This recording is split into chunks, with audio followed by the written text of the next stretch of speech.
poslankyne, pani poslanci, v zmysle schváleného programu prikročíme k bodu 1, je to správa o plnení uznesení z predchádzajúceho zasadnutia miestneho zastupiteľstva. Túto správu ste teda v písomnej podobe. Zástupca, kde sa páči, bez materiálu. Ďakujem za slovo. Vážený pán starosta, pekný dobrý deň pre všetkým.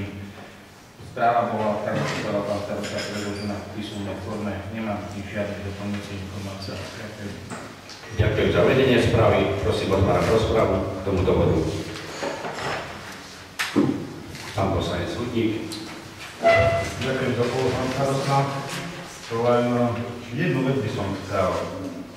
Chýba mi tu na vlastne uznesenie 185 roku 2013, je to uznesenie, ktoré sa prijímalo k záverečnému účtu, kde v bode 4 písmena C miestne zastupiteľstvo žiada starostu mestskej časti Košice-Šaca predložiť na 20.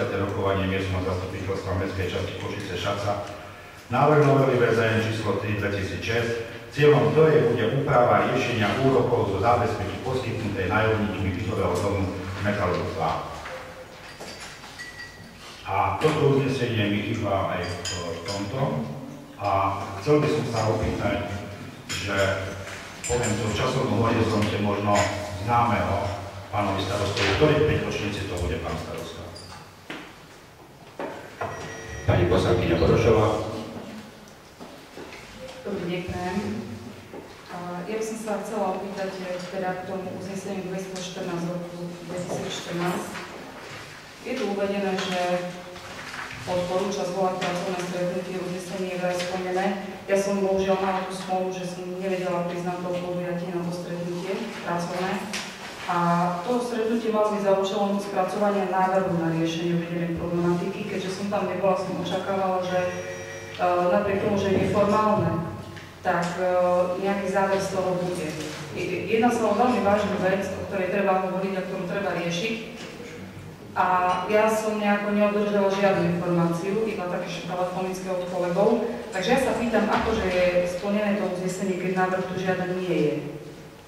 A ak teda nejaký záver z toho stretnutia bol, prečo sme aspoň tí, ktorí sme tam neboli, ja si myslím, že slušné by bolo aj všetkým ostatným, lebo čo je na papieri, to platí, že podľa mňa to uznesenie splnené nie je. Ja by som veľmi pekne poprosila, aby sa to doriešilo a aby ten záver z toho rokovania som dostala za A a za B.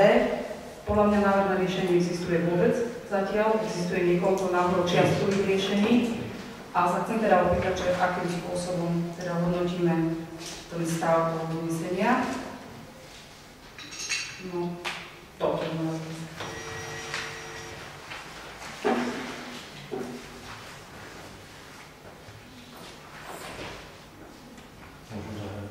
Ďakujem, keďže sa nikto nehlási, končím možnosť vystúpiť v rozprave, poprosím startovateľa, pána zástupcu. Ďakujem za slovo, vážený pán starosta.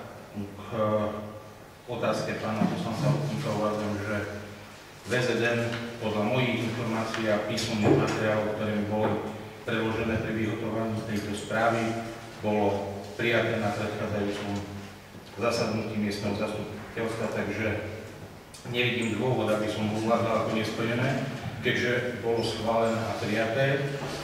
Čo sa týka otázky pani poslankyne Borošovej, uznesenie znie odporúča starostovi zvolať pracovné stretnutie opätovne podľa informácií ústnych a aj na miestnej rade. Takéto stretnutie sa uskutočnilo a na záveroch sa pracuje, takže keďže uznesenie hovorilo o zvolaní pracovného stretnutia, považujem ho za splnené. Pokiaľ je iný názor z rádu poslaneckého zboru, nech sa páči, príjmite uznesenie a budeme postupovať v zmysle tohto uznesenia. S faktickou pán poslanec Hudník. Ďakujem, pán starosta, ďakujem na predrečníka. Pán kolega, skúsme si to prejsť slovo za slovo. Cieľom ktorej bude úprava riešenia úrokov zo zábezpek. VZN riešilo zábezpeky, pán kolega, nie úroky. Prosím, nepoučujem. Ja len preto hovorím som o slušné rokovanie na tejto pôde, pretože táto si zaslúžuje slušné rokovanie. Skúsim ešte raz, pán kolega, čím som teraz sa prejavil A to tvojim moralizovaním. To nie je moralizuješ a poučaš. Ja preto hovorím, že skúsme pomaly a isto. Lebo keď máme prijaté uznesenie, že má riešiť úroky zo zábezpek a VZN rieši zábezpeky, tak jednoducho toto uznesenie nie je splnené, pán kolega. Ja nemoralizujem ani nepoučam, len rozlišujem termín. Úrok zo zábezpeky a zábezpeku. Čiže nielen určite podľa mojej mienky, ale určite sa so mnou stotožňa aj ostatní kolegovia, kolegyne, že nie je toto isté a VZN jednoducho pojednáva o zábezpekách.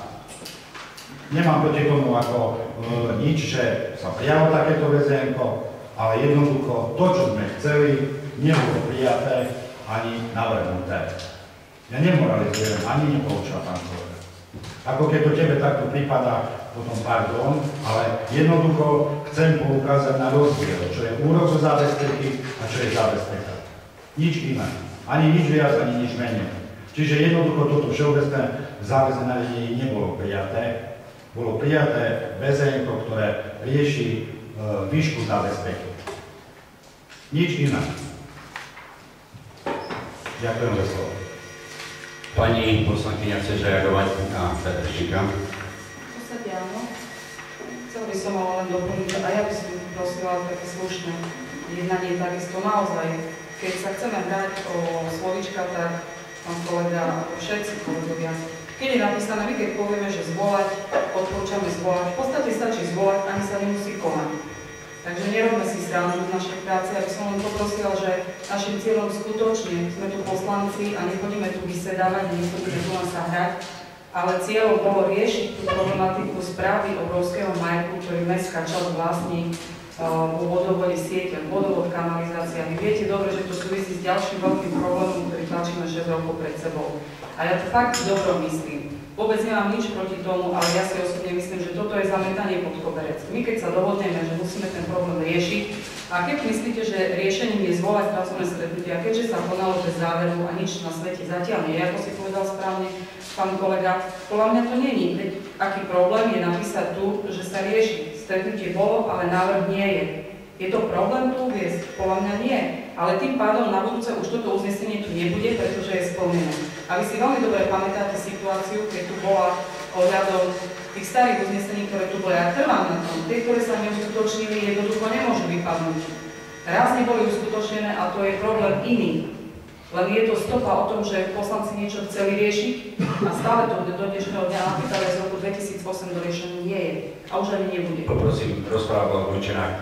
No iste, iste. Som veľmi pekne poprosila upraviť v tej časti, kde je uznesenie 214, to uznesenie splnené. A keď sa dohodneme na kompromise, čiastočne zvolané stretnutie bolo, ale žiadny návrh na riešenie nie je. No, aby som to dal na pravú mieru, tak pani poslankyňa, trošku zase sa tu zavazame. Výstup z tohto stretnutia bol jasný, potrebné spracovať. Lebo si nedáte vysvetliť a neoperujete tu, čo sme neurobili. Že na čo skutočne také stretnutia robiť. My sme ho realizovali na základe uznesenia, ktoré bolo tu prijaté. Kto bol z prítomných poslancov na tom stretnutí, sa dozvedel aj dnes. Dohodli sme, v bode rozum vás budem o týchto veciach bližšie informovať. Máme tu stanoviska, lebo sa dohodlo, že sa bude robiť ekonomická analýza. Zadali sme nejaké podmienky, v bode rozum môže vás o tom informovať aj pani kontrolórka, keďže komunikovali sme v tejto oblasti, riešili sme tieto veci, čiže v tomto bode budete mať vysvetlené alebo stanovený postup, čo ďalej s uspredaním kanalizácie a čističky odpadových vôd. A poďalšie, to uznesenie je splnené, lebo ja som učinil to, čo ste chceli. Dobre, všetko je splnené, ale nič nemáme, ale môžeme si. Nič nemáte, lebo dneska sa budete vy musieť rozhodnúť, že čo ďalej. Pani poslankyňa. Keďže ešte chce reagovať pán zástupca, nech sa páči. Ja, keďže nie je možné reagovať na faktickú, preto som sa prihlásil do rozpravy a v podstate, ako som už povedal, pokiaľ poslanecký zbor nesúhlasí nesúhlasí s takto formulovaným uznesením, prosím, je tu národová komisia, predložte návrh, budeme o ňom hlasovať. Tak ako ho príjmeme, tak bude prijaté uznesenie. Ešte raz opakujem, vychádzal som z materiálov, ktoré sú mal k dispozícii pri vypracovávaní tejto správy. Áno, súhlasím, pán kolega, že dáme sa niekedy so slovíčkami, teraz si to presne predviedol, keďže nie je tam slovíčko úroky do zábezpeky, tak zrejme asi nebolo k tomu prijaté. VZN, poprosím ťa, navrhni uznesenie, schváli ho toto zastupiteľstvo, na budúce predložím správu v zmysle prijatého uznesenia. Pán poslanec Súdnik chce reagovať, ale na faktickou. Reagujem faktickou. Ďakujem za slovo, pán starosta. Podľa mňa to nie je hra slovička, pán kolega. Zabezpeka je vo výške, poviem to v korunách, 7 miliónov korún a úroky sú vo výške cirka 750 000. Čiže to je hra nielen slovička, ale hra aj v číslach. A keď takéto všeobecné záväzné nariadenie nie je, tak jednoducho sa nedá skonštatovať, že všetko je prijaté. Ja nechcem kritizovať žiadnu prácu nikoho, možno ty si to pochopil tak, ako si to pochopil. Že si to právo ako za úlohu splnenú, ale jednoducho ja to považujem za úlohu nesplnenú. Že toto uznesenie jednoducho, respektíve opatrenie k záverečnému účtu trvá. A my ako nájomníci sme chceli vlastne na túto vec poukázať a napísali sme, ktoré bytové oddelenie okomentovalo následne s tým, že aj tak, nechcem tu na použiť perverzitu, ale budem pivu porodu dostaneme, lebo je to vec uzavretá. Takto sa vyjadrovali k určitým nájomníkom zamestnanci bytového oddelenia. Čiže je to, si poviem, alebo teda skonštatujem, je to dosť smutné, že je takýto postoj zamestnancov úradu, keď občan chce tejto veci pomôcť a chce ju riešiť. Jednoducho, vravím, nie je to len slovíčko, jedno alebo dve, sú to finančné prostriedky. Ďakujem za slovo. Čiže rozpráva bola ukončená? Bola ukončená rozpráva, pán poslanec. Chceš reagovať na koho? Nech sa páči. Ďakujem, pán starosta, prajem všetkým dobrý deň. Čo sa týka toho uznesenia 214/2014, povedal by som úprimne, čiastočne bolo splnené. Stretli sme sa na tom pracovnom stretnutí, jasne, že sa má pripraviť návrh a ešte nie je to aj analýza chudobu. V bode rôznom bude to spomenuté, tak ja si myslím, že to uznesenie čiastočné je splnené. Nebudeme sa to naťahovať. Budeme sa naťahovať, chceme to, či nechceme. Či tam napíšeme splnené, či nesplnené. Chceme. Keď chceme, tak je to o tom. Ďakujem. Poprosím návrhovú komisiu. Ak dovolíte, ešte dodám. Pán starosta si povedal, že bude rôznom a máme sa rozhodnúť. Ja som zvedavá, akým spôsobom, keďže bude rôznom sa uznesenia neprijímajú, tak veľmi som zvedavá na to, akým spôsobom vôbec dneska nejaké riešenie navrhneme. A informácie o tom, koľko bude stať jedna analýza, tak to ako super výsledok. Poprosím návrhovú komisiu. Ďakujem za slovo. Tak vám tiež dobrý deň. Takže návrh na uznesenie. Miestne zastupiteľstvo mestskej časti Košice-Šaca berie na vedomie správu o plnení uznesení z predchádzajúcich zasadnutí miestneho zastupiteľstva mestskej časti Košice-Šaca. Prosím, prezentujte sa.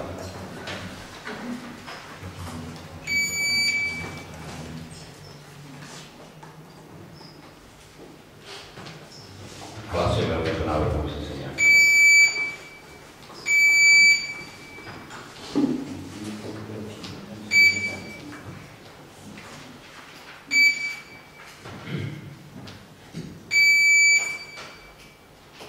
Za 5, 3 boli proti. 2 sa zdržali. Uznesenie nebolo prijaté. Vážené pani poslankyne, pani poslanci, prikročíme k bodu 2. je to informácia o činnosti komisie miestneho zastupiteľstva na ochranu verejného záujmu pri výkone funkcií verejných funkcionárov. Správu predseda komisie a pán zástupca. Ďakujem za slovo, vážený pán starosta. Opätovne správa bola predložená písomne, nemám doplňujúcu. Ďakujem, otváram rozpravu. Pán poslanec Hutník. Ďakujem za slovo, pán starosta.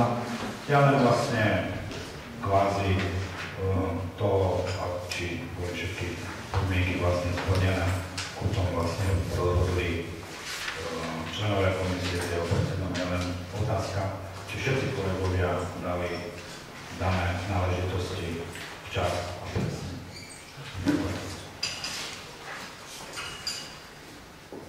Hlasí sa niekto do rozpravy. Ak nikto, končím. Poprosím ešte skladateľa.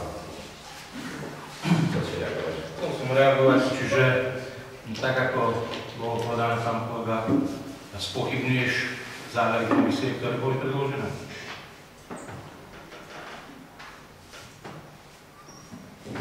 S faktickou pán poslanec Hutník. Pán kolega, je to moja, nie že povinnosť, ale bola to moja potreba sa opýtať na danú vec. Je pravda, že nepýtal som sa roky predtým, ale pýtam sa teraz, či stačila jednoduchá odpoveď áno a som spokojný. Myslím si, že v materiáli to bolo jednoznačne skonštatované, takže tým pádom, keď si vyjadril pochybnosť, tak pochybuješ o záveroch tejto komisie a spochybňuješ jej závery. Takže to sa musím na to pozvať. Už aj pán kolega zase tvoje vedúcie. Ja som sa opýtal. Tak, dedukujeme ako Sherlock Holmes, za možno niečo aj najmä. No, ja som nededukoval, ja som sa pýtal, ty si dedukoval. Čiže keď kritizuješ, tak som rade kritizuješ seba. Ďakujem. Bude. Ďakujem pani poslankyňa Dorošová. Rozpráva bola ukončená. A ja sa ospravedlňujem znova už naposledy, že fakt by som vás chcela poprosiť, aby sme sa zaoberali tými vecami, čo nás tlačia a menia. Je to vážna vec, ja tvrdím, že nie. Má odovzdané každý, sú tam resty, ale zákon pripúšťa, že do konca apríla niektorí dodajú podklady, pretože, pán kolega, vznikol ešte takýto problém na Slovensku, že tí, ktorí podávajú daňové priznania ako fyzické osoby, napríklad podnikatelia, tak majú odložené daňové priznanie a jednoducho všetky informácie k dnešnému dňu nemajú. A zákon teda pripúšťa do konca apríla niektorý podklad doložiť. Je pravda, že túto prílohu si niekto môže posunúť na neskôr, ale odovzdáme každý deň. Ďakujem, čiže rozpráva bola ukončená. Chceš reagovať, pán poslanec, s faktickou?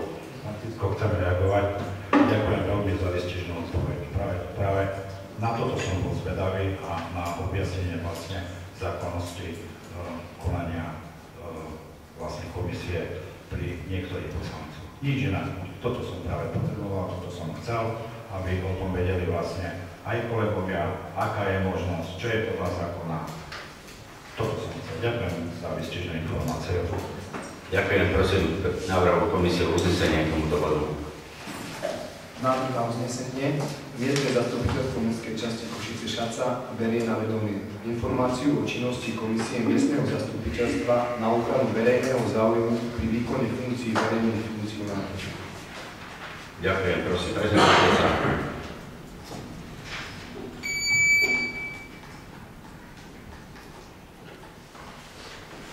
Hlasujeme o tomto návrhu.